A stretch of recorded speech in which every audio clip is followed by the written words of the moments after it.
नमस्कार दोस्तों, स्वागत है आपका आज के मुख्य समाचार में। सबसे पहली बड़ी खबर में आपको बताएंगे, यूपी बीजेपी अध्यक्ष की रैली छोड़कर चले गए लोग, बोले हमें झूठ बोलकर बुलाया। इसी के साथ दूसरी बड़ी खबर में जिक्र होगा कि सपा अध्यक्ष अखिलेश यादव आज करेंगे यूपी चुनाव को लेकर अहम बैठक, अपनी सेना को देंगे जीत का मंत्र। तीसरी बड़ी खबर में आपको बताएंगे कि लखीमपुर कांड, अभी जेल में ही कटेंगे मंत्री के बेटे के दिन, आशीष मिश्रा की जमानत पर अब 6 को होगी सुनवाई।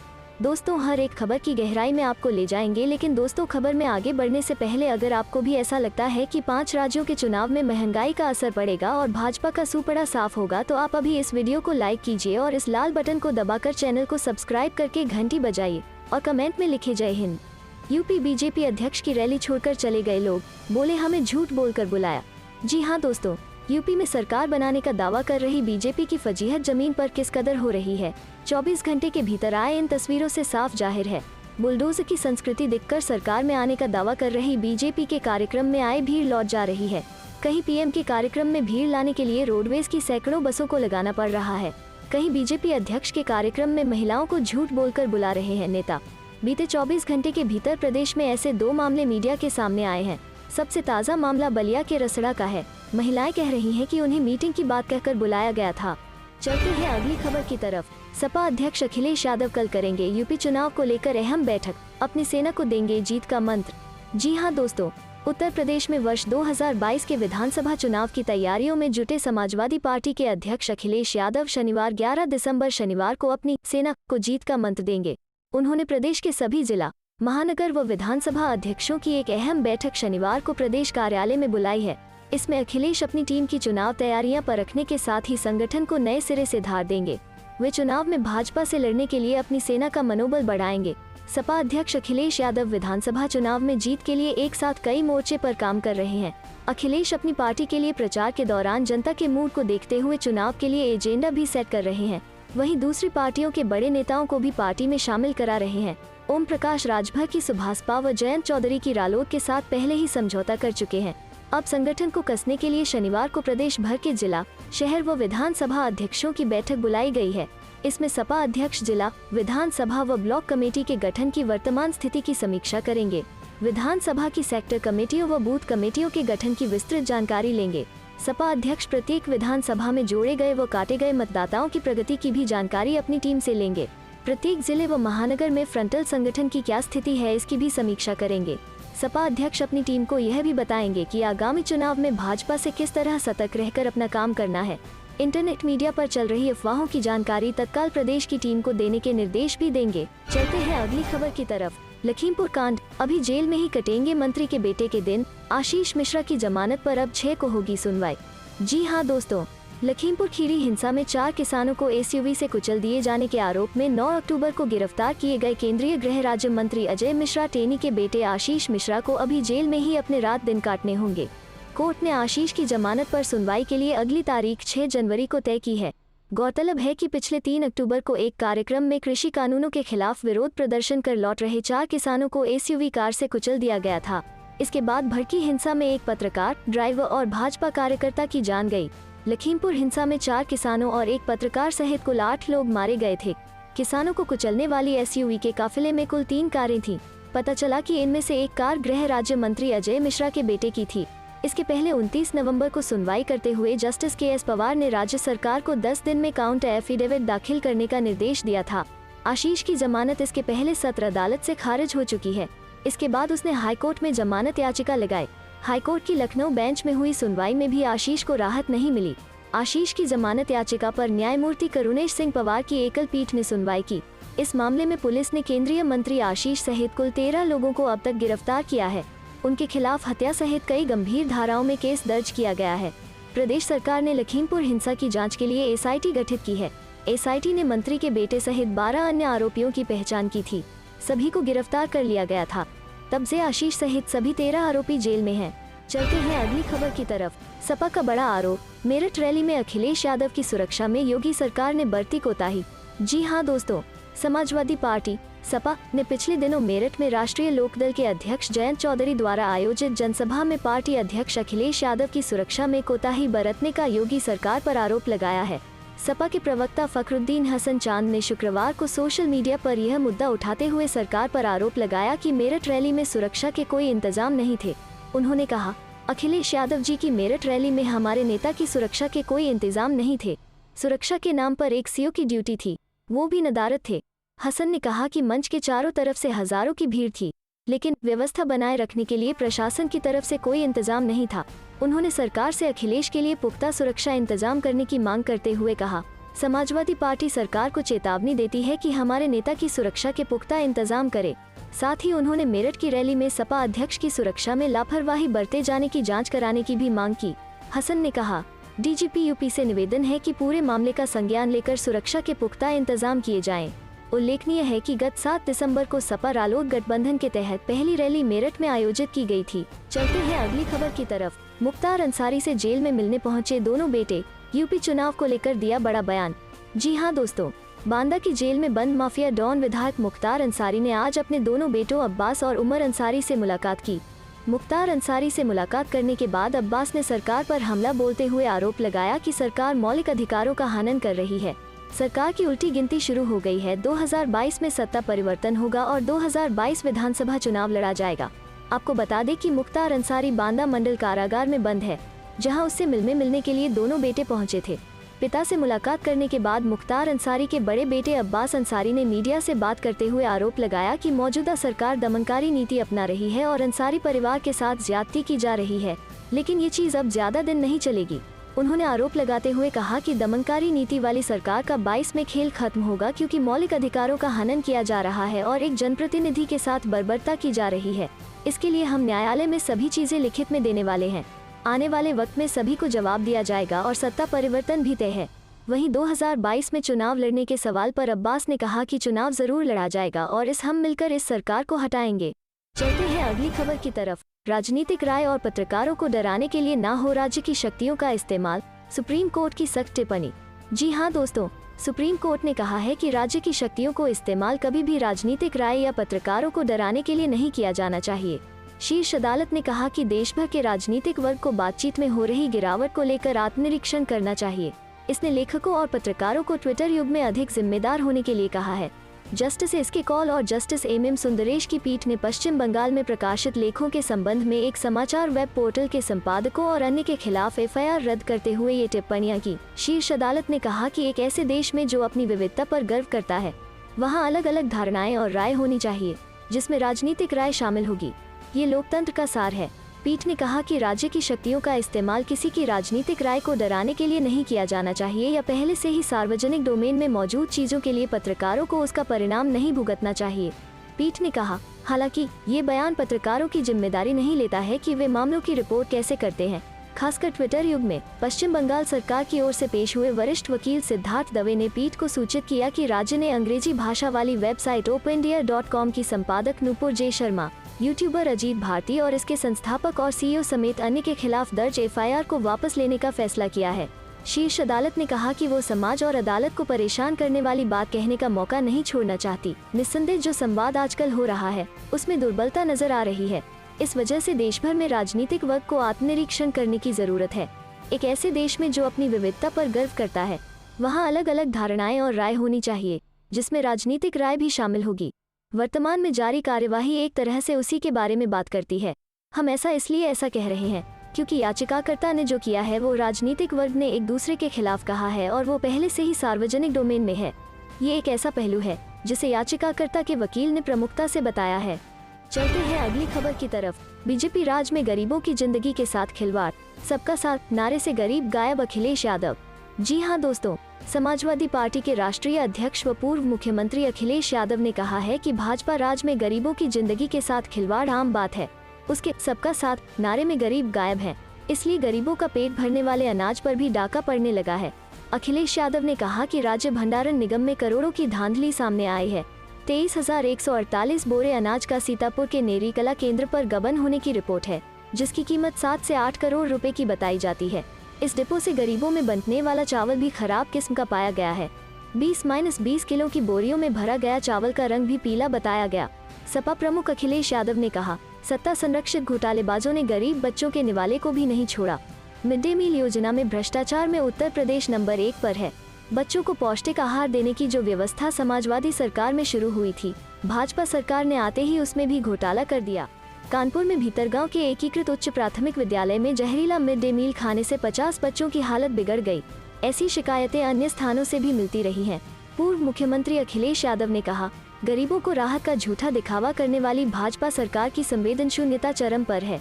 जाड़े में गरीब ठिठुर रहा है, उन्हें कंबल बांटने की सुध अफसरों को नहीं है। अस्पतालों में बनाए गए रैन बसेरों में अव्यवस्था के चलते लोग उसमें ठहरने से परहेज करते हैं। यही भाजपा का अमानवीय आचरण है। सपा प्रमुख अखिलेश यादव ने कहा, तमाम रैन बसेरों में साफ सफाई केवल कागजों में होती है, गरीबों को फटे पुराने गैदों में लेटना पड़ता है। वहीं अस्पतालों में तो हालत और खराब है। मरीजों के रिश्तेदार वार्ड के बाहर ही रात बिताने को मजबूर हैं। तीमारदारों को ठंड से बचाने की कोई व्यवस्था नहीं है। जो हालात हैं, उनमें कोरोना प्रोटोकॉल के पालन की तो उम्मीद ही नहीं की जा सकती है। संक्रमण का खतरा तो हर जगह बना हुआ है। अखिलेश यादव बोले, हार के डर से बीजेपी बौखला गई है, किया ये बड़ा दावा। जी हाँ दोस्तों, समाजवादी पार्टी के अध्यक्ष अखिलेश यादव ने सत्तारूढ़ भारतीय जनता पार्टी को झूठे वादों की महारथी करार देते हुए गुरुवार को कहा कि उत्तर प्रदेश के आगामी विधानसभा चुनाव में निश्चित हार से डरी बीजेपी बौखला गई है।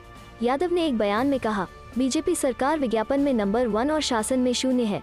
उसे झूठे वादों में महारत हासिल है, मगर अब जनता सच्चाई से भली भांति परिचित हो गई है। अखिलेश यादव ने कहा कि जनता को बीजेपी और समाजवादी सरकारों के बीच फर्क भी मालूम है। यादव ने कहा कि 2022 में प्रदेश में होने वाले विधानसभा चुनाव में जनता के आक्रोश और अपनी हार से डरी बीजेपी में बौखलाहट की स्थिति है। उत्तर प्रदेश के पूर्व मुख्यमंत्री ने बीजेपी पर कानून व्यवस्था को लेकर झूठ बोलने का आरोप लगाते हुए कहा, इसे कतई स्वीकार नहीं किया जाएगा। सच्चाई यह है कि बीजेपी के राज में कहीं कोई सुरक्षित नहीं है। प्रशासन पूरी तरह पंगु है, महिलाएं असुरक्षित हैं, राजधानी लखनऊ में भी अपराधी बेफिक्र हैं। सपा प्रमुख ने आरोप लगाया, प्रदेश में बीजेपी के अब तक के कार्यकाल में लोगों की जिंदगी और युवाओं के भविष्य के साथ सिर्फ खिलवाड़ हुआ है। महंगाई ने लोगों की कमर तोड़ रखी है। खर्च बढ़ने और कमाई घटने से एक बड़ी आबादी के सपने टूट गए हैं। आक्रोशित जनता साल 2022 के चुनाव में बीजेपी को करारा जवाब देगी। चलते हैं अगली खबर की तरफ। बीजेपी को लगा बड़ा झटका, पूर्वांचल के इस कद्दावर नेता ने थामा बसपा का दामन। जी हाँ दोस्तों, उत्तर प्रदेश विधानसभा चुनाव 2022 से पहले आया राम गया राम का दौर शुरू हो चुका है। भाजपा को एक के बाद एक झटका लग रहा है। पिछले सप्ताह भाजपा के जिला उपाध्यक्ष और अकबरपुर से विधानसभा का चुनाव लड़ चुके चंद्र प्रकाश वर्मा ने भाजपा छोड़ बसपा में शामिल हुए थे। वहीं जलालपुर के कद्दावर नेता एवं 2017 में भाजपा के टिकट पर जलालपुर विधानसभा से चुनाव लड़ चुके राजेश सिंह भाजपा छोड़कर बसपा में शामिल हो गए। बसपा के कोऑर्डिनेटर घनश्याम चंद्र खरवार ने राजेश सिंह को बसपा की सदस्यता दिलाई। राजेश सिंह का पार्टी छोड़ना भाजपा के लिए तगड़ा झटका माना जा रहा है। वहीं अब यह भी समझा जा रहा है कि बसपा उन्हें 2022 में जलालपुर से विधानसभा का चुनाव लड़ा सकती है। राजेश सिंह पूर्व विधायक स्वर्गीय शेर बहादुर सिंह के पुत्र हैं। शेर बहादुर सिंह की गिनती पूर्वांचल के बड़े नेताओं में होती है। वो 5 बार जलालपुर से विधायक रहे हैं। शेर बहादुर सिंह ऐसे नेता थे जिनके लिए दल कोई मायने नहीं रखता था। वो जिस भी पार्टी में गए और चुनाव लड़े हैं, उसी पार्टी से उन्हें जीत मिली है। उनकी गिनती जमीनी नेताओं में होती है। बता दें कि राजेश सिंह 2012 के विधानसभा चुनाव में समाजवादी पार्टी के टिकट पर चुनाव लड़े और जीतकर विधानसभा में पहुंचे, लेकिन 2017 में वो भाजपा में शामिल हो गए। उनकी तबीयत खराब होने के कारण 2017 में उनके पुत्र राजेश सिंह को भाजपा ने चुनाव लड़ाया था, लेकिन वो जीत नहीं पाए थे। पिछले कुछ दिनों से वो पार्टी से किनारा कर लिए थे, जिसके बाद समझा जा रहा था कि वो जल्द ही किसी पार्टी में शामिल होंगे। चलते हैं अगली खबर की तरफ। जनरल बिपिन रावत की मौत पर लोगों के मन में है संदेह, दूर करे मोदी सरकार। जी हाँ दोस्तों, देश के पहले chief of defence staff CDS general Bipin Rawat की हेलीकॉप्टर दुर्घटना में मृत्यु के बाद शिवसेना के नेता संजय राउत ने कहा कि हेलीकॉप्टर दुर्घटना में प्रमुख रक्षा अध्यक्ष CDS जनरल बिपिन रावत की मौत लोगों के मन में संदेह पैदा करती है। राज्यसभा सदस्य राउत ने कहा कि जनरल रावत ने हाल के दिनों में चीन पाकिस्तान के खिलाफ देश की सैन्य प्रतिक्रिया तैयार करने में अहम भूमिका निभाई थी। संजय राउत ने पूछा, इसलिए जब ऐसी दुर्घटना होती है तो लोगों के मन में संदेह पैदा होता है। राउत ने कहा कि जनरल रावत को ले जाने वाला हेलीकॉप्टर 2 इंजनों द्वारा संचालित एक आधुनिक हेलीकॉप्टर था। उन्होंने पूछा, हम सशस्त्र बलों के आधुनिकीकरण का दावा करते हैं तो ऐसा कैसे हो सकता है। राउत ने दावा किया कि इस दुर्घटना से पूरा देश नेतृत्व भ्रमित हो सकता है। रक्षा मंत्री या प्रधानमंत्री को सभी संदेह को दूर करना चाहिए। शिवसेना नेता ने यह भी कहा कि जनरल रावत ने पुलवामा हमले के बाद भारत द्वारा किए गए हवाई हमलों में भी महत्वपूर्ण भूमिका निभाई थी। चलते हैं अगली खबर की तरफ। जांबाज बिपिन रावत को देश ने नम आंखों से दी श्रद्धांजलि। राहुल गांधी और अमित शाह भी पहुंचे पिक्स। जी हां दोस्तों, कांग्रेस के पूर्व अध्यक्ष राहुल गांधी, कांग्रेस नेता मल्लिकार्जुन खड़गे और पूर्व रक्षा मंत्री ए.के. एंटनी ने दिवंगत सीडीएस जनरल बिपिन रावत और उनकी पत्नी मधुलिका रावत को उनके आवास पर श्रद्धांजलि दी। बीजेपी अध्यक्ष जेपी नड्डा ने सीडीएस जनरल बिपिन रावत को श्रद्धांजलि दी। पूर्व केंद्रीय मंत्री रविशंकर प्रसाद, कांग्रेस नेता हरीश रावत और उत्तराखंड के मुख्यमंत्री पुष्कर सिंह धामी ने तमिलनाडु के कुन्नूर में हेलीकॉप्टर दुर्घटना में जान गंवाने वाले जनरल बिपिन रावत को श्रद्धांजलि दी। दिल्ली के मुख्यमंत्री अरविंद केजरीवाल ने सीडीएस बिपिन रावत को श्रद्धांजलि दी। सीडीएस जनरल बिपिन रावत और मधुलिका रावत की बेटियों कीर्तिका और तारिणी ने उन्हें श्रद्धांजलि दी। सीडीएस जनरल बिपिन रावत और मधुलिका रावत की बेटी ने अपने बच्चे के साथ श्रद्धांजलि दी। सीडीएस जनरल बिपिन रावत और मधुलिका रावत की बेटियों ने नम आंखों से अपने माता पिता को श्रद्धांजलि दी। चलते हैं अगली खबर की तरफ। कानपुर पुलिस की बर्बरता पर वरुण गांधी ने योगी सरकार को पढ़ाया कानून का पाठ। बीजेपी सांसद ने एक बार फिर अपनी ही सरकार पर दागे सवाल। जी हां दोस्तों, उत्तर प्रदेश की पीलीभीत सीट से भारतीय जनता पार्टी के सांसद वरुण गांधी अपनी ही सरकार की आलोचना के लिए चर्चा के केंद्र में रहते हैं। लखीमपुर खीरी हिंसा की घटना हो या फिर यूपी टीईटी पेपर लीक या फिर शिक्षक भर्ती के लिए प्रदर्शन कर रहे छात्रों पर लाठीचार्ज या फिर महंगाई और बेरोजगारी के मसले, वरुण हर घटना को लेकर बीजेपी सरकार पर सवालिया निशाना उठाते रहे हैं। वरुण गांधी ने एक बार फिर से योगी सरकार को घेरा है। इस बार वरुण ने कानपुर में गोद में बच्चे को लिए शख्स पर बर्बरता से लाठी बरसा रही पुलिस का वीडियो शेयर कर निशाना साधा है। उन्होंने ट्वीट कर लिखा, सशक्त कानून व्यवस्था वो है जहां कमजोर से कमजोर व्यक्ति को न्याय मिल सके, यह नहीं कि न्याय मांगने वालों को न्याय के स्थान पर इस बर्बरता का सामना करना पड़े। यह बहुत कष्टदायक है। भयभीत समाज कानून के राज का उदाहरण नहीं है। सशक्त कानून व्यवस्था वो है जहां कानून का भय हो, पुलिस का नहीं। कानपुर देहात के अकबरपुर थाना क्षेत्र से एक वीडियो सामने आया है जिसमें जिला अस्पताल के बाहर एक शख्स को पुलिस बर्बरता से लाठी मार रही है। शख्स की गोद में उसका 3 साल का मासूम भी है। वो बार बार पुलिस से गुहार लगा रहा है कि बच्चे को लग जाएगी, लेकिन पुलिस मानने को तैयार नहीं। पिता को पिटता देख बच्चा भी चीख चीख कर रो रहा है। वीडियो में पुलिस बच्चे को भी खींचती दिख रही है। घटना का वीडियो सोशल मीडिया पर तेजी से वायरल है। इसके चलते अकबरपुर पुलिस की काफी आलोचना हो रही है। वीडियो में दिख रहा है कि पुलिस की गाड़ी खड़ी है और उसी के पास खड़े एक शख्स की पिटाई हो रही है। लोकल पुलिस थाने का इंस्पेक्टर शख्स को दौड़ा दौड़ा कर लाठियों से मार रहा है। वो शख्स गोद में अपने बच्चे को लिए हुए है। चलते हैं अगली खबर की तरफ। लोकसभा, महंगाई पर मनीष तिवारी ने दिया स्थगन नोटिस। जी हां दोस्तों, कांग्रेस सांसद मनीष तिवारी ने शुक्रवार को लोकसभा में स्थगन नोटिस दिया। नोटिस में कहा गया है कि महंगाई की उच्च दर ने देश के आर्थिक रूप से कमजोर वर्गों को चोट पहुंचाई है। तेल सब्जियों की कीमतें आसमान छू रही हैं। ईंधन लगभग हर रोज नए मूल्य रिकॉर्ड तोड़ रहा है। पेट्रोल 100 रुपए के निशान से आगे बढ़ रहा है। एलपीजी सिलेंडर 2014 के बाद से कीमत में 2 गुने से अधिक, अब कीमत 900 रुपए से अधिक है। नोटिस में कहा गया है कि मुद्रास्फीति की यह ऊंची दर न केवल देश के निम्न आय वर्ग की कमर तोड़ती है, बल्कि आय वितरण में पहले से बढ़ रही असमानता को भी बढ़ाती है। इस प्रकार मैं सदन में मुद्रास्फीति के इस जरूरी मुद्दे को उठाना चाहता हूँ। राष्ट्रीय जनता दल राजद के सांसद मनोज झा ने नियम 267 के तहत मानवाधिकारों के उल्लंघन पर राज्यसभा में कामकाज को स्थगित करने का नोटिस दिया है। चलते हैं अगली खबर की तरफ। बिहार में बढ़ने लगी कोरोना संक्रमितों की संख्या, एक साथ मिले 17 संक्रमित।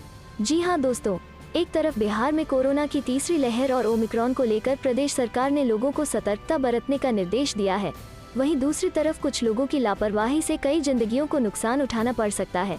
बिहार में पिछले 24 घंटे में कोरोना मरीजों की संख्या में बढ़ोतरी को देखकर खतरा फिर से बढ़ने लगा है। बता दें कि बीते गुरुवार को बिहार में पिछले 24 घंटे में एक साथ 17 लोगों में कोरोना पॉजिटिव की पुष्टि हुई है। इनमें सबसे अधिक राजधानी पटना में मिले। स्वास्थ्य विभाग के आंकड़े के मुताबिक प्रदेश में सक्रिय मरीजों की संख्या 49 हो गई है। पटना में एक्टिव मरीजों की संख्या 35 हो गई है। गुरुवार को बेगूसराय, गया और नालंदा जिले में एक कोरोना संक्रमित मिले। वहीं सीएम नीतीश कुमार के निर्देश के बाद प्रदेश में सैंपल जांच में भी तेजी नजर आ रही है। 24 घंटे में कुल 1,63,136 सैंपल की जांच हुई है। बता दें कि कोरोना संक्रमण को लेकर नवंबर तक हालात भले ही नियंत्रित दिखा है, लेकिन दिसंबर की शुरुआत से ही आंकड़े बढ़ने लगे हैं। यानी कि 1 दिसंबर को 2 पॉजिटिव, 2 दिसंबर को 5 पॉजिटिव, 3 दिसंबर को 1 भी नहीं, 4 दिसंबर को 1, वहीं 5 दिसंबर को 6 पॉजिटिव, 6 दिसंबर को 7 पॉजिटिव, 8 दिसंबर को 9 पॉजिटिव, जबकि 9 दिसंबर को सबसे ज्यादा 17 पॉजिटिव मिले हैं। बड़ी खबर, मुश्किल में deputy CM Keshav Prasad Maurya, Allahabad high court ने भेजा नोटिस। जी हां दोस्तों, उत्तर प्रदेश के डिप्टी सीएम केशव प्रसाद मौर्य मुश्किल में फंसते नजर आ रहे हैं। मकान पर अवैध कब्जा करवाने के एक मामले में उन्हें आरोपी बनाया गया है। इस याचिका के आधार पर ही इलाहाबाद हाईकोर्ट ने डिप्टी सीएम केशव प्रसाद मौर्य को नोटिस जारी कर जवाब तलब किया है। साथ ही राज्य सरकार को भी याचिका पर जवाबी हलफनामा दाखिल करने का निर्देश दिया है। जानकारी के अनुसार विष्णु मूर्ति त्रिपाठी की ओर से दाखिल की गई याचिका में कहा गया है कि इलाहाबाद के कालिंदीपुरम स्थित एक मकान को उसने राकेश गुप्ता और अंजना गुप्ता से खरीदा था।